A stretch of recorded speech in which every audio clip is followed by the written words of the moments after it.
Hello दोस्तों, आप सभी का ऑल अबाउट सोशियस में स्वागत है। और ये समाज शास्त्र की इग्नू सीरीज़ है। आज हम लोग बहुत दिनों बाद इग्नू सीरीज़ का लेक्चर डिस्कस करने जा रहे हैं। तो आज जो टॉपिक है, जैसा कि आप लोगों को पता है कि इस समय हम लोग सामाजिक स्तरीकरण के बारे में इग्नू में क्या दिया गया है, इग्नू में क्या चर्चा की गई है, उसके बारे में हम लोग चर्चा कर रहे हैं जो इग्नू सीरीज़ है उसमें। तो आज जो है वो सेकेंड बुक हम लोगों ने स्टार्ट किए हैं और इसमें जो पहला चैप्टर आता है वो यही है कि सामाजिक स्तरीकरण पर कार्ल मार्क्स और मैक्स वेबर ने क्या अपने विचार प्रस्तुत किए हैं। तो इसके बारे में हम लोग चर्चा करेंगे। आज जो है, आज के लेक्चर में हम लोग कार्ल मार्क्स ने सामाजिक स्तरीकरण के बारे में क्या कहा है, क्या कुछ इनके बहुत सारे आज के लेक्चर में फैक्ट्स मिलने वाले हैं जो कि डिटेल में इन्होंने सामाजिक स्तरीकरण के बारे में आखिर में क्या कहा है।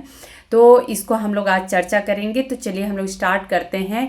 अगर बात करें सामाजिक स्तरीकरण की, तो कार्ल मार्क्स के नज़रिए से यदि हम लोग देखेंगे तो सबसे पहले हमको ये समझना पड़ेगा कि आखिर में कार्ल मार्क्स ने कहाँ से शुरुआत की थी, आखिर में वो किस प्रकार से सामाजिक स्तरीकरण के कॉन्सेप्ट तक समझते हैं या देखते हैं।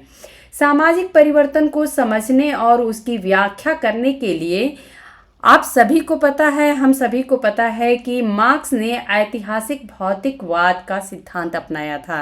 उन्होंने ऐसा माना था कि जो ऐतिहासिक भौतिकवाद है ये आखिर में क्या है, या ऐतिहासिक भौतिकतावाद इसे कहते हैं। तो ये जो है, ये आप लोगों को अगर पता हो तो एक स्टेज से दूसरे स्टेज तक किस प्रकार से भौतिकतावाद जो है वो डेवलप होता जाता है, विकसित हो जाता है। तो ये इतिहास हमारा गवाह है। एक स्तर से दूसरे स्तर तक इन्होंने जिस प्रकार से आदिम साम्यवाद, सामंतवाद समाज की बात की है, पूंजीवादी समाज की बात की है, तो इस तरीके से इन्होंने बताया है कि विभिन्न स्तरों से गुजरते हुए समाज जो है वो आज यहाँ पर पहुँचा है। तो इस तरीके से अगर हम कार्ल मार्क्स की बात करें तो इन्होंने जो सामाजिक परिवर्तन को समझने के लिए आखिर में कौन सा कॉन्सेप्ट अपनाया था, तो वो था ऐतिहासिक भौतिकतावाद। उनके विचार में इतिहास का यदि पहला हम ऐसा पॉइंट बोलें जहाँ से शुरू होता है इतिहास, तो सबसे पहले यही होता है कि मानव अपने अस्तित्व को कैसे बनाए रखा था। तो मानव का अस्तित्व में होना ही इतिहास का प्रथम बिंदु कार्ल मार्क्स मानते हैं। मानव समाज का भौतिक गठन और मनुष्यों का प्रकृति से संबंध विकास के महत्वपूर्ण परिचायक हैं। सभी प्राणी जीवित रहने के लिए प्रकृति पर निर्भर रहते हैं। पेड़ पौधे, मिट्टी और पानी के लिए प्रकृति पर जो प्रत्येक व्यक्ति है या प्रत्येक प्राणी है वो जो है वो प्रकृति पर ही निर्भर रहता है। जैसे कि अगर देखें कि गाय जो होती है वो घास के लिए प्रकृति पर निर्भर रहती है, तो शेर जो है वो जीवित रहने के लिए अन्य जो जीव प्राणी होते हैं उनका शिकार उसको करना पड़ता है। जीवित रहने के लिए मनुष्य भी प्रकृति पर निर्भर रहता है। ऐसा नहीं कह सकते कि मनुष्य प्रकृति पर निर्भर नहीं है, मनुष्य भी प्रकृति पर निर्भर रहता है। मगर मनुष्य और अन्य प्राणियों में यह बुनियादी अंतर है कि वह अपने जीवन के लिए प्रकृति की काया पलट कर सकता है। अर्थात ये मनुष्य के हाथ में है कि वो जैसे चाहे अपने को प्रकृति के अनुकूल रह सकता है या प्रकृति को अपने अनुकूल बना लेता है। जैसे कि अगर बहुत ही ठंडी जगह है तो वहाँ पे वो अपनी व्यवस्था कर लेता है कि हमें किस प्रकार से सही से रहना है, लेकिन अगर अन्य हम जंतुओं की बात करें तो वो ऐसा नहीं कर सकते हैं। तो इस प्रकार से अगर हम देखें कि मनुष्य जो है वो प्रकृति को अनुकूल बना लेता है, जबकि वहीं पर अन्य प्राणी जो हैं वो प्रकृति के अनुकूल अपने आप को खुद ढालते हैं। जैसे कि गाय घास खाती है मगर उसे उगा नहीं सकती है, वहीं पे जो व्यक्ति है या मनुष्य है इसकी अगर हम देखें बात करें तो प्रकृति का ये दोहन तो करता है, अर्थात प्रकृति को ये यूज तो करता है, मगर उसमें इसकी काया पलट करने की भी शक्ति होती है। इसका सीधा अर्थ यह होता है कि मनुष्य में अपनी आजीविका के साधन उत्पन्न करने की क्षमता होती है। अब यदि बात करें तो मार्क्स ने अपनी पुस्तक जर्मन आइडियोलॉजी, यहाँ पे एक एक जो मैंने फैक्ट्स लिखे हैं, ये एक इम्पॉर्टेंट फैक्ट्स हैं जो कि एग्ज़ाम में पूछा जा सकता है। आप लोगों को अन्य पुस्तकों में ये बहुत ही कम देखने को मिलेगा। तो मार्क्स ने अपनी पुस्तक जर्मन आइडियोलॉजी में कहते हैं कि मनुष्य को उसकी चेतना, धर्म या किसी भी चीज़ से, पशुओं से अलग किया जा सकता है। मनुष्य जैसे ही अपने जीवन निर्वाह के साधन उत्पन्न करने लगता है, वह अपने आप को पशुओं से अलग करके देखने लगता है कि हम पशुओं से कुछ अलग हैं। यह चरण उसकी शारीरिक स्थिति निर्धारण करती है। जीवन निर्वाह के वास्तविक साधन उत्पन्न करके मनुष्य परोक्ष रूप से अर्थात इनडायरेक्टली वह अपने वास्तविक भौतिक जीवन का सृजन खुद करता है। तो ये बात जो है, ये जो कथन है, ये कार्ल मार्क्स का है और इन्होंने अपनी पुस्तक जर्मन आइडियोलॉजी में इसको कहा है। इसी उत्पादन के जरिए ही मनुष्य का विकास हुआ है। आदिम मनुष्य पूरी तरह से प्रकृति पर ही निर्भर था। ये हम सभी को पता है कि जो आदिम मनुष्य था वो जंगलों से अपना कंदमूल वगैरह लेके खाता था और रहता था, अर्थात वो पूरी की पूरी तरह से प्रकृति पर ही निर्भर था। इसका कारण यह था कि उसका जीवन निर्वाह जो है वह शिकार या भोजन संग्रहण से ही होता था। ये आदिम समाज जीवित रहने के लिए अपनी न्यूनतम जरूरतें पूरी कर पाते थे। मनुष्य ने प्रकृति को अपने उपयोग के लिए रूपांतरण अर्थात उसमें चेंजेस करना शुरू किया, तो मानव समाज में लोगों के निर्वाह के लिए अधिक से अधिक उत्पन्न करने की क्षमता आने लगी। ये बात हो गई। आखिर में सामाजिक परिवर्तन को कार्ल मार्क्स कैसे देखते हैं। अब यहाँ पे हम लोग इनके अगले कॉन्सेप्ट की बात करेंगे जो कि बहुत ही ज़्यादा इम्पॉर्टेंट है कि श्रम का विभाजन को कार्ल मार्क्स कैसे देखते हैं। हालांकि आप लोग डिवीज़न ऑफ लेबर की बात जो है, ये कॉन्सेप्ट सिर्फ और सिर्फ दुर्खाइम से जोड़ के आप लोग समझते होंगे, लेकिन श्रम के विभाजन के बारे में कार्ल मार्क्स का नज़रिया क्या था, ये हम लोग आज समझेंगे। प्रौद्योगिकी या टेक्नोलॉजी की यदि बात करें तो इसके विकास के जरिए मनुष्य ने कृषि को काफ़ी ज़्यादा उन्नत किया है और इससे उसने अस्थायी रूप से बसे समुदायों का निर्माण किया है। तो आप सभी को पता है कि जैसे ही कृषि की उन्नत विकास होने लगे और हम ये देखते हैं कि जो आदिम समाज था वो धीरे धीरे जब कृषि का ही जो खेती का एक प्रचलन आया, तो इसके कारण से अस्थायी रूप से समुदाय जो है वो बसने लगे थे। उत्पादन के बढ़ने पर ये समुदाय अपनी आवश्यकताओं से अधिक उत्पादन भी करने लगे।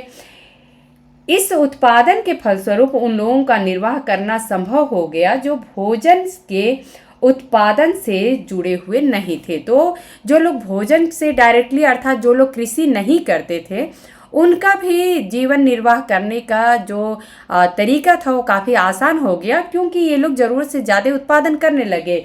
इसके कारण आरंभिक समाजों में सभी लोग एक प्रकार की क्रियाकलापों में तो लगे रहते थे जो उनके अस्तित्व के लिए ज़रूरी था। लेकिन जैसे अगर हम आदिम समाज की बात करें तो वहाँ पे उनकी बेसिक एक नीड थी जो कि रोटी कपड़ा मकान थी। लेकिन जब ऐसा हो गया कि खेती से ज़रूरत से ज़्यादा अनाज उत्पन्न होने लगा, तो जो लोग खेती नहीं करते थे उनका भी जीवन निर्वाह होने लगा। और इस प्रकार से देखें तो जो दूसरे लोग थे वो दूसरी जगह भी श्रम में अपना योगदान देने लगे। और इसी के लिए जो कहते हैं कार्ल मार्क्स कि कुछ लोगों ने भोजन उत्पन्न किया जो सभी के भरण पोषण के लिए पर्याप्त थे, तो अन्य लोग जो हैं वो दूसरी गतिविधियों में लग गए और इसे ही श्रम का विभाजन कहा गया है। इस व्यवस्था के फलस्वरूप कुछ लोगों ने अन्य लोगों की इस प्रक्रिया से अलग छिटक कर अर्थात अलग होकर उत्पादन के साधनों पर अधिकार जमा कर लिया। तो जैसा कि आप लोग सॉरी, आप लोग ये समझेंगे कि कार्ल मार्क्स ने दो वर्गों में बांट दिया था समाज को।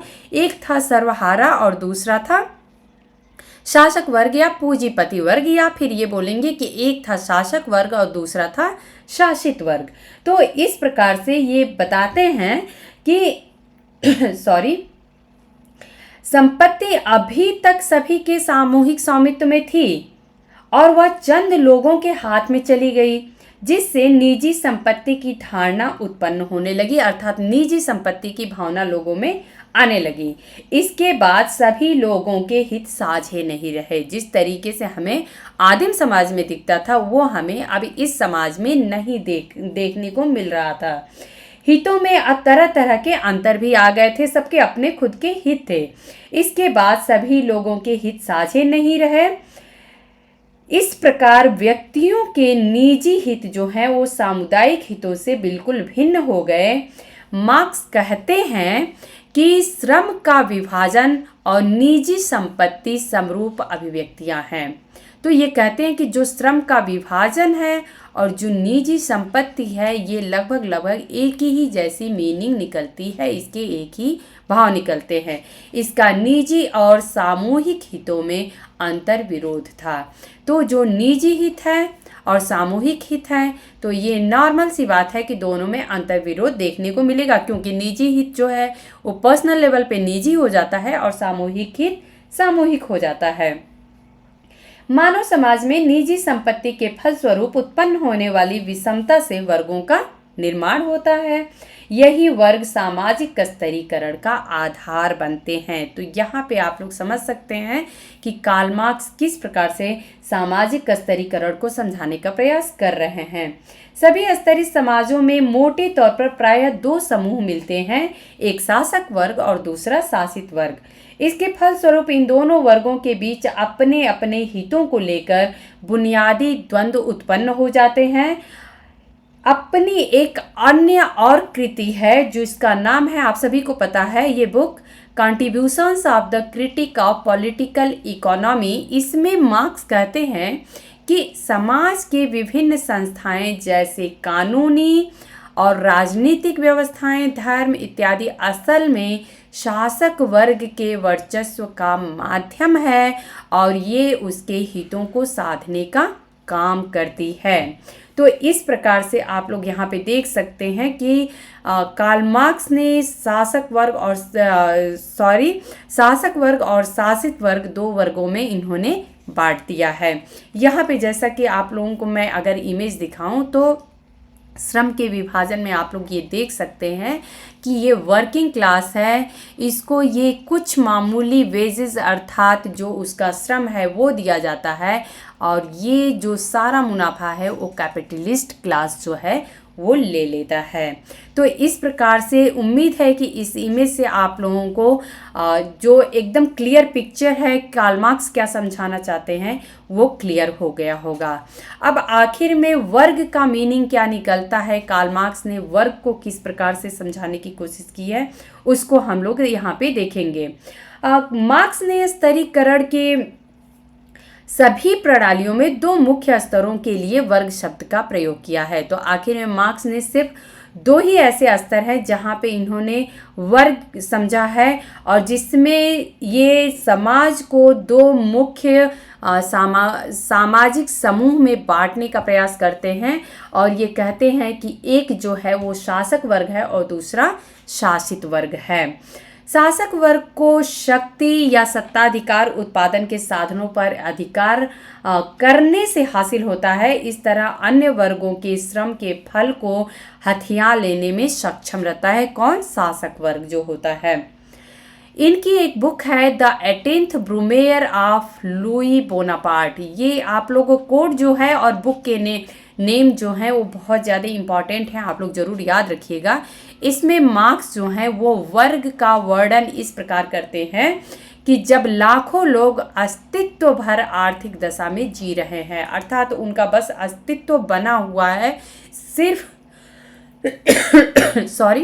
उसी कंडीशन में आर्थिक स्थिति में जी रहे हों जो उनकी जीवन शैली, उनके हित और संस्कृति को अन्य वर्गों के लोगों से अलग करती हो और उन्हें इन वर्गों के द्वेषपूर्ण विरोध में लाकर खड़ा करती हो, तो ऐसे लोग जो होते हैं वो एक वर्ग बन जाते हैं, अर्थात उनके अपने खुद के हित होते हैं। इस कारण से वो अब एक वर्ग के रूप में बन जाते हैं। मार्क्स के अनुसार स्तरीकरण की व्यवस्था जो है वो उत्पादन की शक्तियों से सामाजिक समूहों के संबंधों से उत्पन्न होती है। तो यहाँ पे इन्होंने जो सामाजिक समूह में संबंध कैसा होता है इसकी बात करते हैं। मार्क्स ने वर्ग शब्द का प्रयोग जो है वो स्तरीकरण की सभी पद्धतियों में मुख्य स्तरों के लिए किया था। वर्ग की उन्होंने जो परिभाषा दी है उसकी अपनी कुछ विशेषताएं हैं। इस परिभाषा के अनुसार वर्ग में दो मुख्य समूह होते हैं, जिनमें से एक उत्पादन के साधनों पर अधिकार किए रहता है या अधिकारी उसका होता है। सामाजिक अर्थव्यवस्था में इसे विशिष्ट दर्जा हासिल करने के कारण यह वर्ग अन्य वर्ग के श्रम के फल को हथिया लेता है, अर्थात इनका इशारा जो है वो शासक वर्ग की तरफ है। तो इन्होंने माना कि एक जो शासक वर्ग है और जिससे ये हथिया लेते हैं वही जो होते हैं वो शासित वर्ग होते हैं। तो ये दो वर्गों की बात इन्होंने की है। इस प्रकार वर्ग एक सामाजिक समूह है जिसके सदस्यों का उत्पादन शक्तियों से एक साझा संबंध होता है। यह दरअसल एक वर्ग के दूसरे वर्ग से अलग करता है, अर्थात जिनके अपने खुद के, यहाँ पे आप लोग देख सकते हैं कि इन्हें द्वेषपूर्ण विरोध में ला देता है। तो ऐसे लोग जो होते हैं वो एक वर्ग बना लेते हैं, अर्थात दूसरों से उनकी मेल नहीं हो पाती है। उनको लगता है कि ये हमारे से मैच नहीं कर पा रहे हैं, इनके अपने खुद के अलग हित हैं और ये हमारे हित को नहीं समझ पा रहे हैं। मार्क्स की इस परिभाषा में हमें वर्ग का एक और पहलू यह दिखाई देता है कि वर्ग एक दूसरे के विरोध में खड़े होते हैं। यहाँ पे आप लोग देख सकते हैं द्वेषपूर्ण विरोध की बात करते हैं, मगर साथ साथ वर्गों में परस्पर निर्भरता का भी संबंध होता है। नहीं तो अगर निर्भरता नहीं होगी तो कैसे एक दूसरे से कोई संबंध ही नहीं होगा। वो भले विरोधपूर्ण ही संबंध होते हैं लेकिन संबंध होते हैं। अगर एक वर्ग उत्पादन के साधनों पर अपने अधिकार के बूते दूसरे वर्ग के श्रम को हथिया सकता है तो इसका यही मतलब है कि दोनों वर्ग एक दूसरे पर निर्भर तो हैं ही, मगर वे परस्पर विरोधी भी हैं।